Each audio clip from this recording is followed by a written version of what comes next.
Assalamualaikum warahmatullahi wabarakatuh.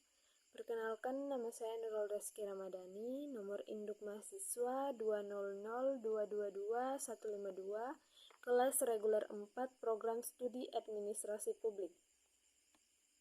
Baik, adapun pembahasan kali ini mengenai hambatan-hambatan dalam perencanaan pembangunan daerah. Perencanaan pembangunan daerah adalah suatu proses yang sangat penting untuk membantu meningkatkan kualitas hidup masyarakat secara keseluruhan. Dengan adanya pembangunan yang baik, pemerintah dapat memprioritaskan kebutuhan masyarakat dan mengalokasikan sumber daya dengan lebih efektif. Perencanaan pembangunan daerah juga dapat membantu menciptakan lingkungan yang lebih sehat, aman, dan berkelanjutan. Dengan demikian, masyarakat akan dapat menikmati manfaat dari pembangunan yang berkelanjutan dan memiliki dampak positif jangka panjang. Hambatan dalam perencanaan pembangunan. Perencanaan pembangunan merupakan suatu proses yang kompleks dan membutuhkan kerjasama dari berbagai pihak. Namun seringkali terdapat hambatan-hambatan yang menghambat jalannya perencanaan pembangunan tersebut. Hambatan umumnya yang sering dihadapi antara lain kurangnya sumber daya seperti tenaga ahli dan dana yang cukup, serta koordinasi yang buruk antar instansi pemerintah yang terkait. Contoh konkret dari hambatan tersebut adalah sulitnya mendapat data dan informasi yang akurat dan terbaru, serta kurangnya partisipasi masyarakat dalam proses perencanaan. Oleh karena itu diperlukan upaya yang lebih besar dari pemerintah dan masyarakat untuk mengatasi hambatan-hambatan tersebut. Selanjutnya, beberapa hambatan yang sering muncul dalam perencanaan pembangunan antara lain, yang pertama, keterbatasan sumber daya, yang kedua, kurangnya partisipasi masyarakat, yang ketiga, ketidakmampuan pemerintah, yang keempat, ketidaksesuaian kebijakan, dan yang kelima, kurangnya pengawasan.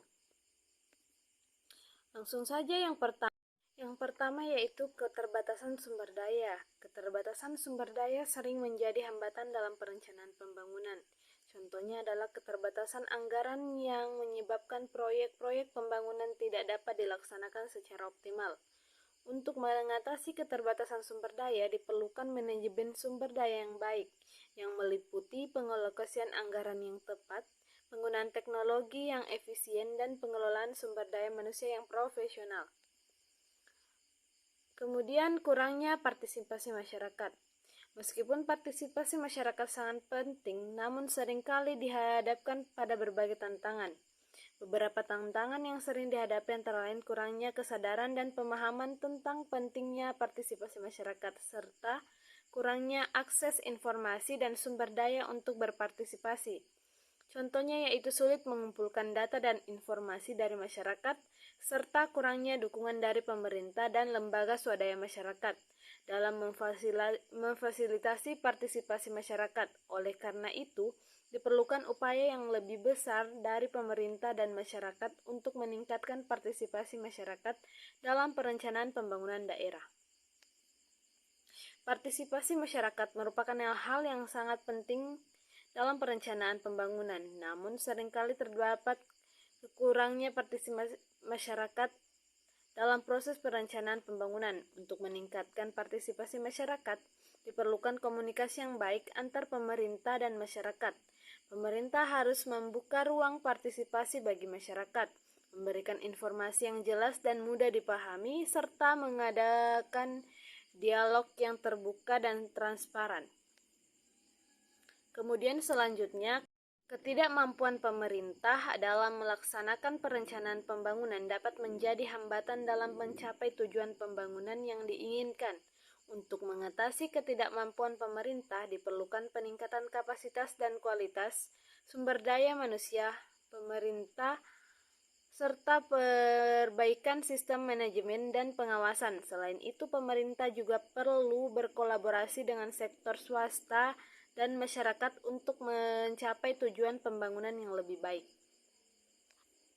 Kemudian, ketidaksesuaian kebijakan. Ketidaksesuaian kebijakan dengan kondisi sosial dan ekonomi masyarakat dapat menjadi hambatan dalam perencanaan pembangunan. Contohnya adalah kebijakan yang tidak memperhatikan kebutuhan dan aspirasi masyarakat. Untuk mengatasi ketidaksesuaian kebijakan, diperlukan keterlibatan masyarakat dalam proses perumusan kebijakan. Pemerintah juga perlu melaksanakan evaluasi dan pembaruan kebijakan secara berkala untuk menyesuaikan dengan perkembangan sosial dan ekonomi masyarakat. Kemudian kurangnya pengawasan. Pengawasan yang kurang dapat menyebabkan terjadinya penyelewengan dan pelanggaran dalam pelaksanaan perencanaan pembangunan. Untuk meningkatkan pengawasan, diperlukan peran aktif dari semua pihak yang terlibat dalam perencanaan pembangunan. Pemerintah perlu memberikan sanksi yang tegas bagi pelaku pelanggaran, serta melibatkan masyarakat dalam pengawasan pelaksanaan proyek pembangunan. Baik, sekian yang dapat saya sampaikan, lebih dan kurangnya mohon dimaafkan. Billahi fisabilil haq fastabiqul khairat. Assalamualaikum warahmatullahi wabarakatuh.